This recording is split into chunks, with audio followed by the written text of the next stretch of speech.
ओम शांति। आज 12 जून 2024 के ईश्वरी मधुर महावाक्य सुनते हैं। मीठे बच्चे, बाप उस रथ में आते हैं जिसने पहले पहले भक्ति शुरू की है, जो नंबर 1 पूज्य था, फिर पुजारी बना है। यह राज सबको स्पष्ट करके सुनाओ। आज की मुरली से प्रश्न है, बाप अपने वारिस बच्चों को कौन सा वर्षा देने आए हैं? उत्तर है, बाप सुख शांति प्रेम का सागर है। यही सारा खजाना वह तुम्हें विल करते हैं। ऐसा विल कर देते जो 21 जन्म तक तुम खाते रहो, फूट नहीं सकता। तुम्हें कौड़ी से हीरे जैसा बना देते हैं। तुम बाप का सारा खजाना योग बल से लेते हो। योग के बिना खजाना नहीं मिल सकता है। ओम शांति। शिव भगवान नुआज। अब शिव भगवान निराकार को तो सभी मानते हैं। एक ही निराकार शिव है जिसकी सब पूजा करते हैं। बाकी जो भी देहधारी हैं उनका साकार रूप है। पहले पहले निराकार आत्मा थी, फिर साकार बनी है।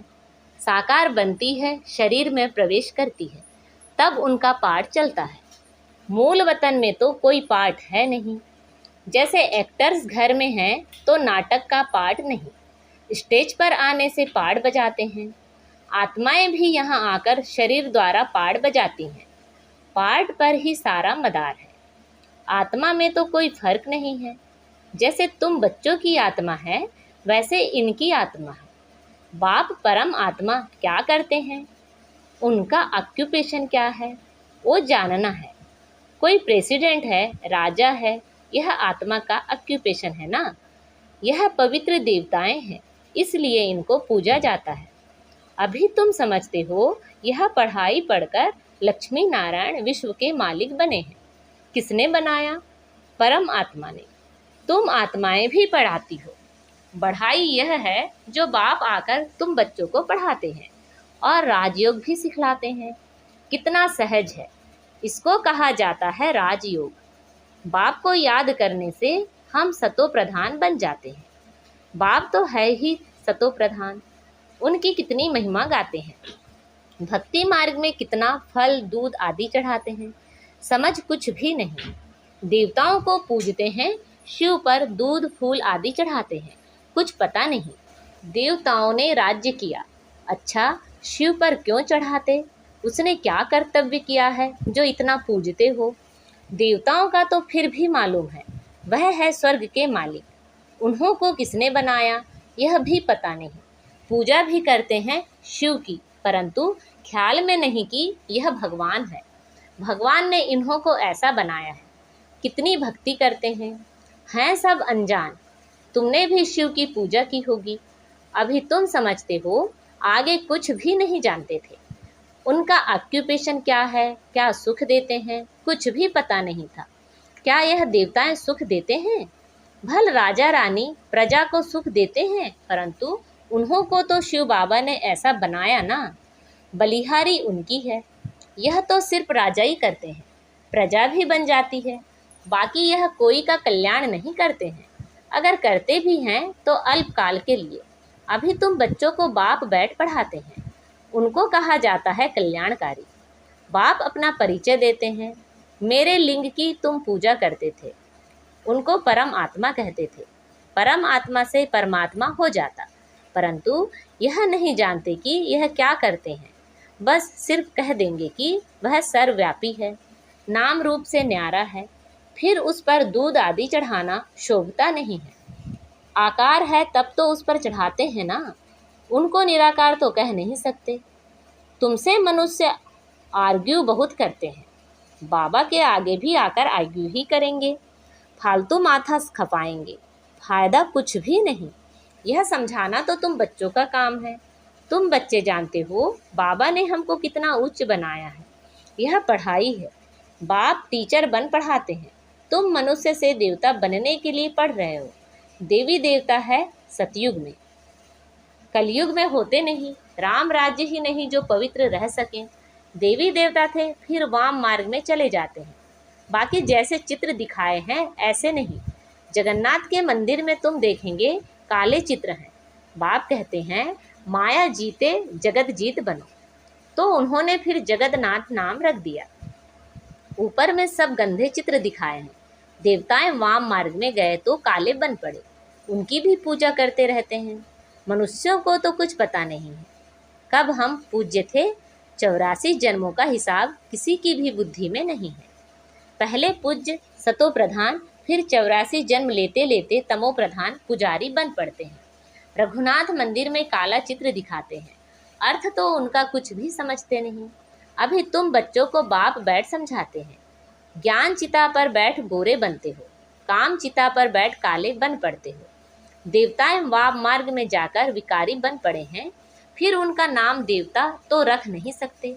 वाम मार्ग में जाने से काले बन पड़े हो, यह निशानी दिखाई है। तुम जानते हो कि शिव बाबा तो काला बनता ही नहीं, वह तो हीरा है जो तुमको भी हीरे जैसा बनाते हैं। वह तो कभी काला बनते नहीं, उनको फिर काला क्यों बना दिया है? कोई काला होगा, उसने बैठ काला बनाया होगा। शिव बाबा कहते हैं, हमने क्या दोष किया जो मुझे काला बना दिया है? मैं तो आता ही हूँ सबको गोरा बनाने, मैं तो सदैव गोरा हूँ। मनुष्यों की ऐसी बुद्धि बन पड़ी है जो कुछ भी समझते नहीं। शिव बाबा तो है ही सबको हीरा बनाने वाला, मैं तो एवर गोरा मुसाफिर हूँ। मैंने क्या किया जो मुझे काला बनाया है? अब तुमको भी गोरा बनना है उच्च पद पाने के लिए। उच्च पद कैसे पाना है वह तो बाप ने समझाया है, फॉलो फादर। जैसे इसने बाबा ने सब कुछ बाप के हवाले कर दिया, फादर को देखो कैसे सब कुछ दे दिया। भल साधारण थे, ना बहुत गरीब ना बहुत साहूकार। बाबा अभी भी कहते हैं तुम्हारा खान पान बीच का साधारण होना चाहिए, ना बहुत उच्च ना बहुत कम। बाप ही सब शिक्षा देते हैं, यह भी देखने में तो साधारण ही आते हैं। तुमको कहते हैं कहाँ है भगवान, दिखाओ। अरे आत्मा बिंदी है, उनको देखेंगे क्या? यह तो जानते हो आत्मा का साक्षात्कार इन आँखों से होता नहीं।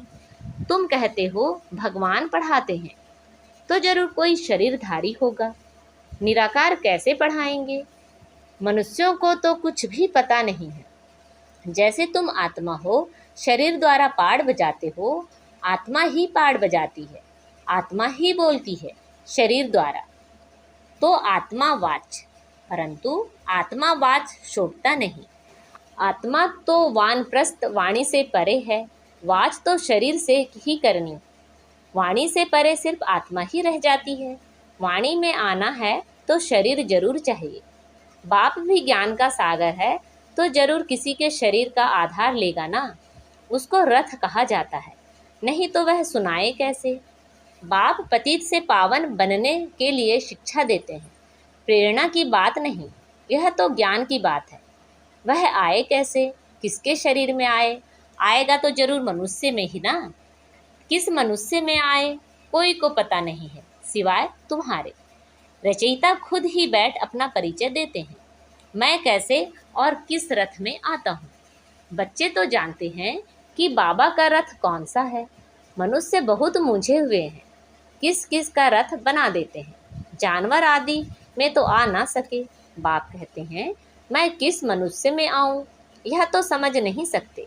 आना भी भारत में ही होता है, भारतवासियों में भी किसी के तन में आऊँ क्या प्रेसिडेंट व साधु महात्मा के रथ में आएगा? ऐसे भी नहीं है कि पवित्र रथ में आना है, यह तो है ही रावण राज्य। गायन भी है दूर देश का रहने वाला। यह भी बच्चों को पता है कि भारत अविनाशी खंड है, उसका कभी विनाश नहीं होता। अविनाशी बाप अविनाशी भारत खंड में ही आते हैं। किस तन में आते हैं वह खुद ही बताते हैं, और तो कोई जान ना सके। तुम जानते हो कोई साधु महात्मा में भी आ सके, वह हैं हठयोगी निवृत्ति मार्ग वाले, बाकी रहे भारतवासी भक्त। अब भक्तों में भी किस भक्त में आए? भक्त पुराना चाहिए जिसने बहुत भक्ति की हो। भक्ति का फल भगवान को देने आना पड़ता है।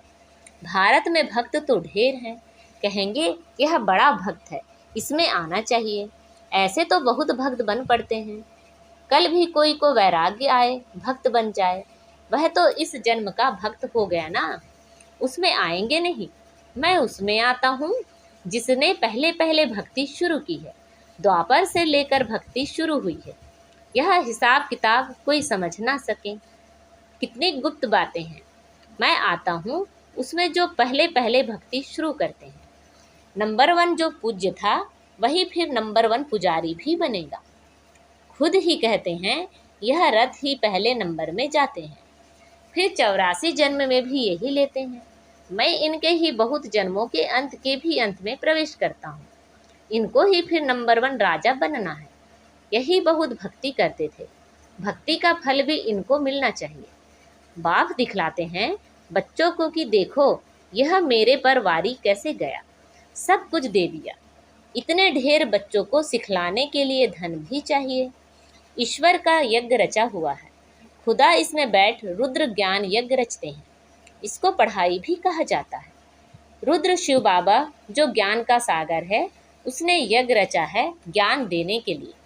अक्षर बिल्कुल ठीक है। राजस्व स्वराज्य पाने के लिए यज्ञ।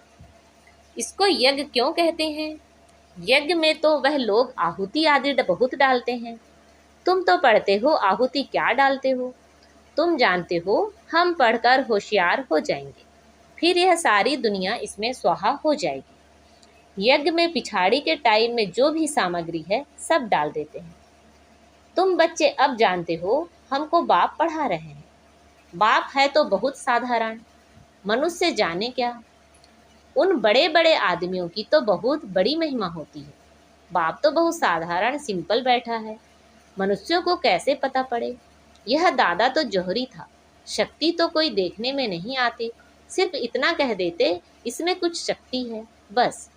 यह नहीं समझते कि इसमें सर्वशक्तिमान बाप है। इसमें शक्ति है। वह शक्ति भी आई कहाँ से? बाप ने प्रवेश किया ना, तो उनका खजाना वह ऐसे थोड़ी ही दे देते हैं। तुम योग बल से लेते हो, वह तो सर्वशक्तिमान है। उनकी शक्ति कहाँ चली नहीं जाती। परमात्मा को सर्वशक्तिमान क्यों गाया जाता है, यह भी कोई जानते नहीं। बाप आकर सब बातें समझाते हैं। बाप कहते हैं मैं जिसमें प्रवेश करता हूँ इसमें तो पूरी जंग चढ़ी हुई थी। पुराना देश, पुराना शरीर, उसके बहुत जन्मों के अंत में आता हूँ। कट जो चढ़ी है वह कोई उतार ना सके। कट उतारने वाला एक ही सद्गुरु है, वह एवर प्योर है। यह तुम समझते हो। यह सब बुद्धि में बिठाने के लिए भी टाइम चाहिए। तुम बच्चों को बाप सब विल कर देते हैं। बाप ज्ञान का सागर, शांति का सागर है।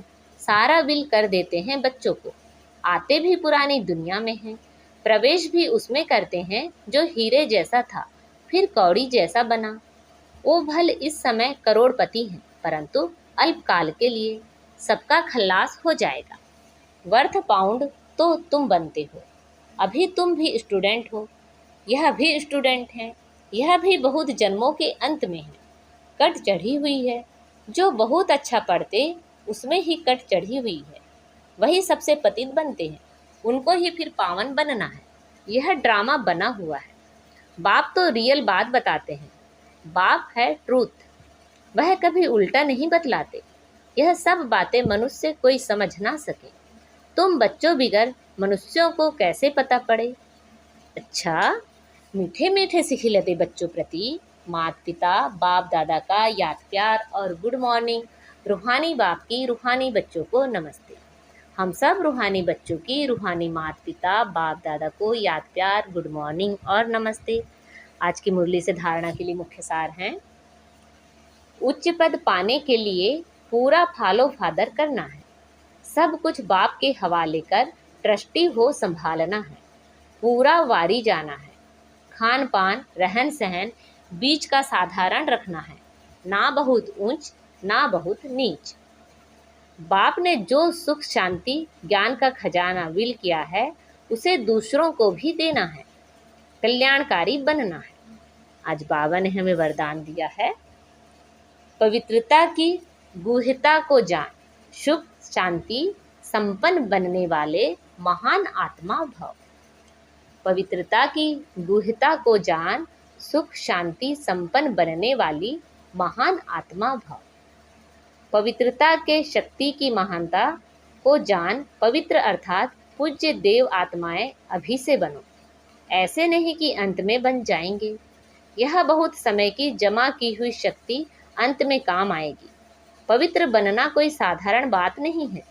ब्रह्मचारी रहते हैं, पवित्र बन गए हैं, लेकिन पवित्रता जननी है, चाहे संकल्प से, चाहे वृत्ति से, वायुमंडल से, वाणी से, संपर्क से। सुख शांति की जननी बनना, इसको कहते हैं महान आत्मा। आज का स्लोगन है, ऊंची स्थिति में स्थित हो सर्व आत्माओं को रहम की दृष्टि दो, वाइब्रेशन फैलाओ। ऊंची स्थिति में स्थित हो सर्व आत्माओं को रहम की दृष्टि दो, वाइब्रेशन फैलाओ। अच्छा, ओम शांति।